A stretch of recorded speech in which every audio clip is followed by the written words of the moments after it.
Mapagpalang araw po sa ating lahat at good morning. Sa video na po ito ay ituturo po natin kung paano ang tamang pananalangin. Marami po kasi na hindi nakakaalam kung paano ang tamang pananalangin. Pero sa tamang pananalangin po ay may itinuro sa atin ang ating Panginoon sa Kristo na pattern kung paano nga ba ang manalangin. Ito po ay mababasa natin sa Mateo chapter 6 verse 9 to 13. Basahin po natin. Ama naming nasa langit, sabi ng Panginoon, sambahin nawa ang pangalan mo. Ikaw nawa ang maghari sa amin.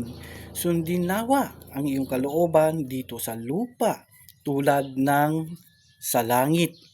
Bigyan mo kami ng pagkain kailangan namin sa araw na ito at patawarin mo kami sa aming mga kasalanan tulad ng aming pagpapatawad sa mga nagkasala sa amin. At huwag mo kaming iharap sa mahigpit na pagsubok, kundi ilayo mo kami sa masama. Amen? So ito po ay binigay ng ating Panginoon si Kristo na pattern lamang kung paano tayo manalangin.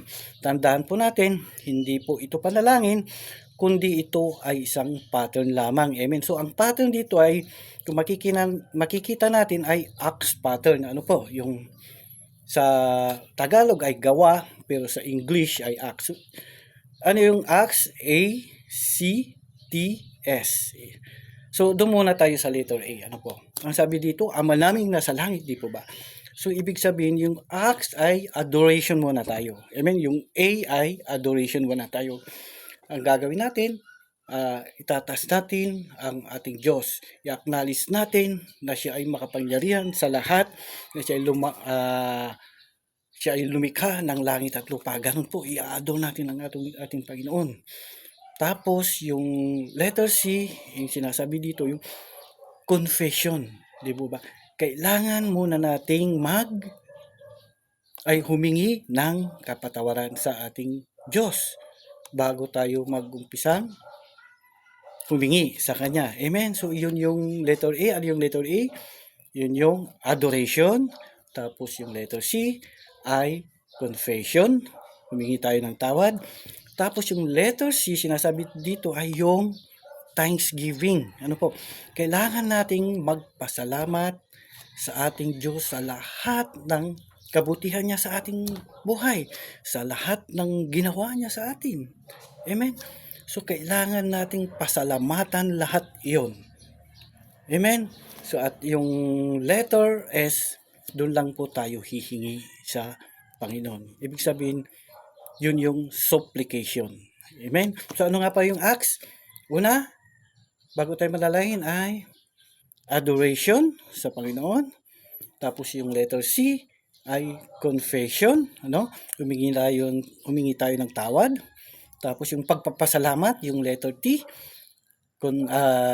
thanksgiving. Tapos yung letter S ay supplication. Doon lamang po tayo hihingi. Doon sa last, sa pinakadulo na lang po tayo hihingi sa Panginoon o dadaing sa Kanya kung ano ang ating pangangailangan. Amen? At paano po tayo mag-closing? Ano po? Sa ating panalangin. Kasi halimbawa, nagawa na nating itaas ang Diyos. Adoration. Hindi pa? Tapos, humingi tayo ng tawad. Confession. Tapos, thanksgiving. Hello? Tapos, yung supplication na po. Yung paghingi natin sa Diyos. Ano po? So, ito po ay hihingi natin lahat sa tanging pangalan lamang ng ating Panginoon si Kristo. Amen? Ito. Yung sabi dito, sa John chapter 16, verse 23, hindi na kayo kailangang magtanong sa akin sa araw na iyon. Tandaan ninyo, hingin ninyo sa Ama sa aking pangalan ay ibibigay niya sa inyo. Ano sabi? Anumang hingin ninyo sa Ama sa aking pangalan ay ibibigay niya sa inyo. So, laging in Jesus' name. Tandaan po natin yan. Laging in Jesus' name. Pag tayo mananalangin, laging in Jesus' name ang huli. Dahil sa Kanya lamang tulad ng sinabi niya sa John 14:6, I am the way, the truth, and the life. No one comes to the Father but through me. Ibig sabihin, sa kanyang pangalan lamang. Sa pangalan lamang ng Panginoong Hesus ang lahat. Para makarating yung request natin sa Diyos Ama. Amen?